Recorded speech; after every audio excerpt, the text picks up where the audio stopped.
ইন্নামা ইয়াখশাল্লাহা মিন ইবাদিহিল উলামা, নিশ্চয় আল্লাহর বান্দাদের মধ্যে আল্লাহকে ভয় করে আলেম সম্প্রদায়। যারা আলিম তারা আল্লাহকে ভয় করে থাকেন। আলেম পৃথিবীতে বহু রকমের আছে। গাছ পাকা আলিম তারাও আছে, কার্বেট পাকা আলিম তারাও আছে। আম আপনার দুই ধরনের হয় পাকা, একটা হলো গাছ পাকা আর একটা হলো কার্বেট পাকা। কোনটার গুণ বেশি? গাছ পাকার গুণ বেশি। তো একজন 10 বছর 12 বছর মাদ্রাসায় পড়াশোনা করে আলেমে দ্বীন হয়েছেন, আর একজন 1 বছর মোবাইল চালিয়ে আলেম হয়ে গিয়েছে। এই 1 বছর মোবাইল চালিয়ে যে আলেম হয়েছে তাকে আমি বলছি কার্বেট পাকা আলিম। এই কার্বেট পাকা আলিম যদি না হতো তাহলে আমরা যে তসবিহ দানা, তসবিহ একটা মালা থাকে, এই মালা, এই তসবিহ দানা, এগুলো একটা সুতায় গাঁথা। এগুলো সুবহানাল্লাহ সুবহানাল্লাহ 33 বার, আলহামদুলিল্লাহ 33 বার, আল্লাহু আকবার 34 বার এটা পাঠ করে থাকি। আর এগুলো স্মরণে রাখার জন্য এই তসবিহ দানা আমরা ব্যবহার করে থাকি, না করি না? ব্যবহার করে থাকি। কিন্তু এই তসবিহ দানা, এই তসবিহকে একজন মৌলবী আপনার হাতে স্টেজে নিয়ে এই তসবিহ দানাকে ছিঁড়ল আর নিচে ফেলে দিল। ব্রাদানি ইসলাম, এই রকম কাজ করাটা তার ভুল হয়েছে না সঠিক? ভুল হয়েছে। ব্রাদানি ইসলাম এই রকম কাজ করেছে এই কার্বেট পাকা একটা মৌলবী। ব্রাদানি ইসলাম, এই তসবিহ দানা আমরা কি আবিষ্কার করেছি? আমাদের কোম্পানিতে কি তৈরি হয়েছে? আমি আমার বাপকে দেখেছি, আমার বাপ দাদাকে দেখেছে। কত যুগ থেকে এই নিয়ম চলে আসছে।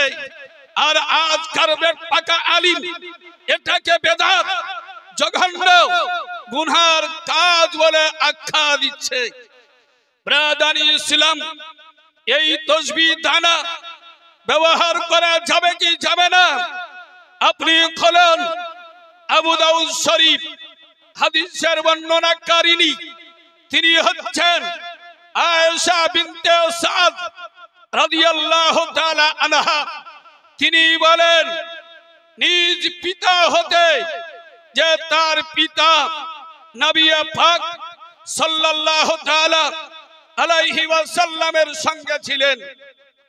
সাদ বিনতে সাদ, তিনি আয়েশা বিনতে সাদ তিনি বলছেন নিজের পিতা অর্থাৎ সাদের কথা, যে সাদ নবীর সঙ্গে ছিলেন। বিশ্ব নবী মহানবী সাল্লাল্লাহু তাআলা আলাইহি ওয়াসাল্লাম তিনি একটা মহিলার পার্শ্ব দিয়ে চলে যাচ্ছিলেন। একটা মহিলার পাশ দিয়ে তিনি চলে যাচ্ছিলেন। ওই মহিলার সামনে কিছু বিচি, খেজুরের বীজ তার সামনে জমা করা ছিল। অন্য বর্ণনায় কিছু পাথর কুচি তার সামনে ছিল। যে বীজগুলো দিয়ে ওই মহিলাটা তসবিহ গুনছিল, তসবিহ জপছিল, অর্থাৎ একটা বিচি একবার সুবহানাল্লাহ পড়ে একটা বীজ সাইডে করে দিতেন। এই রকম ভাবে আমরা যে তসবিহ দানাগুলো দ্বারা যে কাজ করে থাকি, ওই মহিলাটা ওই বীজ দ্বারা এই কাজ করছিলেন। বিশ্ব নবী মহানবী আকা মাওলা সাল্লাল্লাহু তাআলা আলাইহি ওয়াসাল্লাম ওই মহিলাকে বললেন, হে মহিলা, তুমি যে কাজ করছো এর চাইতে কি বেশি উত্তম, এর চাইতে কি বেশি ভালো নিয়ম আমি বলে দিব না? তখন নবী পাক সাল্লাল্লাহু তাআলা আলাইহি ওয়াসাল্লাম বললেন, তুমি পাঠ করবে সুবহানাল্লাহ মা আদাদা ফিস সামা, সুবহানাল্লাহ মা আদাদা খালাকা ফিল আরদি। নবী পাক সাল্লাল্লাহু তাআলা আলাইহি ওয়াসাল্লাম তিনি শিক্ষা দিলেন, সুবহানাল্লাহ আদাদা মা খালাকা ফিস সামা, সুবহানাল্লাহ আদাদা মা খালাকা ফিল আরদি।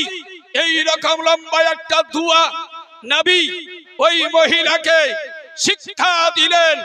আপনি বলুন যে ওই মহিলা খেজুরের বীজ দ্বারা যে তসবিহ গুনছিলেন, জপছিলেন, নবী কি বললেন যে এই খেজুরের বীজ বা পাথর কুচি দ্বারা তসবিহ গোনা চলবে না? এটা কি নবী বললেন? এটা বলেননি। ব্রাদানি ইসলাম, বরং নবী এর চাইতে উত্তম দোয়া, উত্তম পদ্ধতি নবী শিক্ষা দিলেন। তাহলে বোঝা গেল যে রাসূলে পাক সাহেবে আউলাদ সাল্লাল্লাহু তাআলা আলাইহি ওয়াসাল্লামের যুগেও আপনার এই হাতের আঙ্গুলের গিরা ছাড়াও এই রকম নিয়ম ছিল। বীজের মাধ্যমে তসবিহ জপার নিয়ম চালু ছিল নবী মুস্তাফার যুগে। ব্রাদানি ইসলাম, আবু দাউদ শরীফ প্রথম খণ্ড বাবু তসবিহ বিল হাসা, অর্থাৎ কাকর দ্বারা তসবিহ জপার চ্যাপ্টারে হাদিস আছে।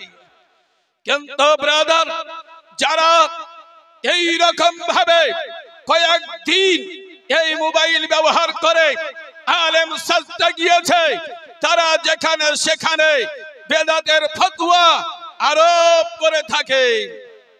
ব্রাদানি ইসলাম, তসবিহ দানা ব্যবহার করা যাবে কি যাবে না? লা মাযহাবি দল তোমাদের গুরু ইবনে তাইমিয়া, তাকে জিজ্ঞাসা করো, হে ইবনে তাইমিয়া, আপনি উত্তর দেন যে তসবিহ দানা ব্যবহার করা চলবে কি চলবে না?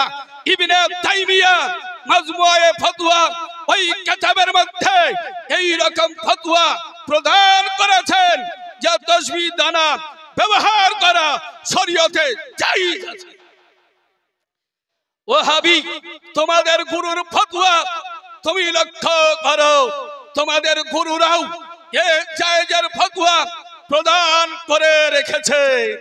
অতএব এ তসবিহ দানা যেভাবে বেয়াদবির সহিত ছিঁড়ে ফেলেছে, এর জন্য তাকে তওবা করতে হবে।